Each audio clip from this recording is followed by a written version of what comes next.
लोकसभा चुनावों में नरेंद्र मोदी ने जबरदस्त जीत हासिल की और मोदी के साइड इफेक्ट से कई राज्यों में अब घमासान मचा हुआ है।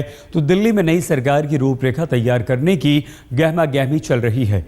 बीजेपी नेताओं के बीच लगातार बैठकों का दौर चल रहा है, लेकिन मोदी को प्रधानमंत्री की कुर्सी तक पहुंचाने के बाद संघ ने अब यह साफ कर दिया है कि नरेंद्र मोदी मंत्रिमंडल के गठन में संघ का कोई भी दखल नहीं होगा।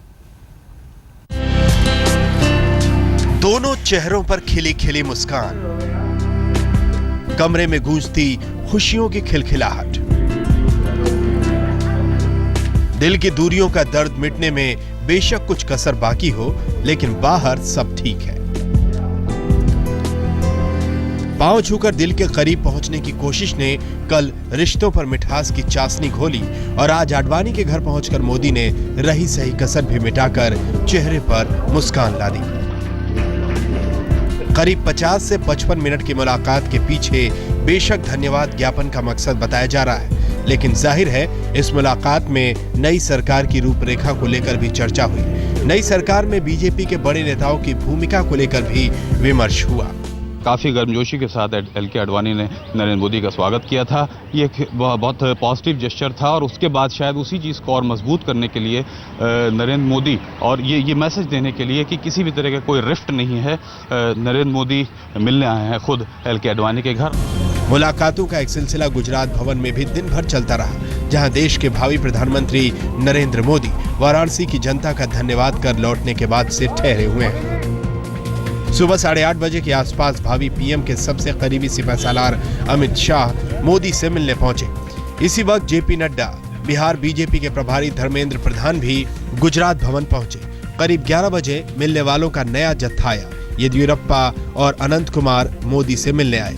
करीब 1 बजे राजस्थान की मुख्यमंत्री वसुंधरा राजे मोदी से मिली, तो बिहार में सियासी हलचलों के बीच लोक जनशक्ति पार्टी के नेता रामविलास पासवान और उनके बेटे चिराग पासवान भी मोदी से मिले।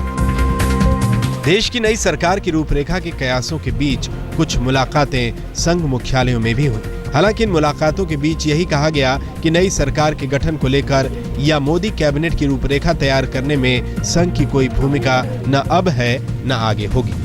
जो इस चुनाव के समय अपना दायित्व समझा, वो दायित्व पूरा हो गया है। हमने जनता को देश की स्थिति के बारे में जागरूक करना और वोटिंग परसेंटेज बढ़ाना, ऐसे 2 मुद्दों को लेकर जनता के बीच गया था, वो काम पूरा हो गया है। अब हम वापस हमारे जो संगठन का मूल काम है, चरित्र निर्माण का, व्यक्ति निर्माण का, देश सेवा का, उस काम में हम वापस जाने वाले हैं। और दैनंदिन राजनीति, सरकार बनाना, उनकी एजेंडा, मंत्रिपरिषद, उसमें संघ का कोई हस्तक्षेप नहीं रहेगा।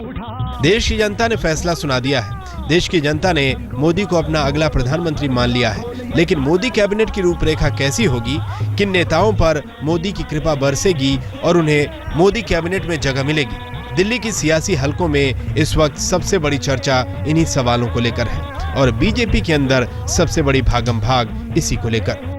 रीमा पराशर के साथ अहमद अजीम, दिल्ली आज तक।